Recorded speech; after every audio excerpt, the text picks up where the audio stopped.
الانزلاق الغضروفي، ألم أسفل الظهر، عرق النسا، كل ده ليه حاجة مشتركة: مزيج من التوتر اللي بيشد العمود الفقري ومشكلة في المحاذاة اللي هو الوضع الغلط المشهور في الظهر. النهاردة هوريك ازاي تحسن المشكلتين دول بتمارين سهلة من الحركة الصح، ومش لازم تكون رفيع، صغير في السن أو عندك مرونة عشان يكون عندك حركة كويسة. أكيد في أغلب الأوقات الشد اللي بيحبس العمود الفقري بيجي يا إما من العضلات زي البسواس، الحجاب الحاجز، أو العضلات اللي بتثني الورك، أو من الأحشاء زي المعدة، الكبد، الأمعاء. فتعال نهتم بالمشكلتين دول. ابدأ بحط رجلك على كرسي، خليني أشيل الجزمة هنا، مراتي ما تزعلش مني، ده بس عشان المنطق، فاهمين؟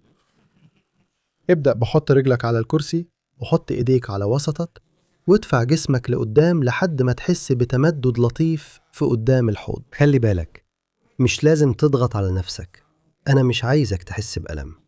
وخلي بالك كمان عشان الحوض ما يلفش، وعشان كده بتحط إيدك هنا على وسطك. في وضعية التمدد دي هتاخد نفس وتطلع الهواء على قد ما تقدر كذا مرة لمدة 30 ثانية. هتكرر ده 3 مرات مع كل رجل. هنا احنا بنعمل تمدد لكل العضلات دي، لكل السلسلة دي من العضلات، بطريقة آمنة ومن غير ما نأذي نفسنا. بعد كده هننتقل دلوقتي، خليني ألبس الجزمة، هننتقل للتوترات الحشوية. اقعد على الكربة مثلا بطريقة تخليك بين القعدة والنوم، يعني تكون مرتاح عشان تقدر ترخي عضلات البطن، عضلات الكرش، ماشي؟ اعمل شكل زي الصدفة بإيديك وهتضغط بجزء الخنصر هنا عند أسفل البطن. هرفع التيشيرت بتاعي شوية كده، شوف، هتضغط هنا عند أسفل البطن، تخيل إنك بتحفر في رملة الشاطئ. اضغط كويس واسحب شوية ناحية السرة. وفي الوضع ده ممكن تفضل واقف كده ثابت كأنك شايل طفل في حضنك من 30 ثانية لدقيقة، أو ممكن تعمل حركة متموجة، شايف؟ شد وسيب ببطء لحد ما تحسش بألم، برضو من 30 ثانية لدقيقة، ده كويس لآلام أسفل الظهر. لما بننام في الحقيقة إحنا بنقفل المفاصل اللي ورا.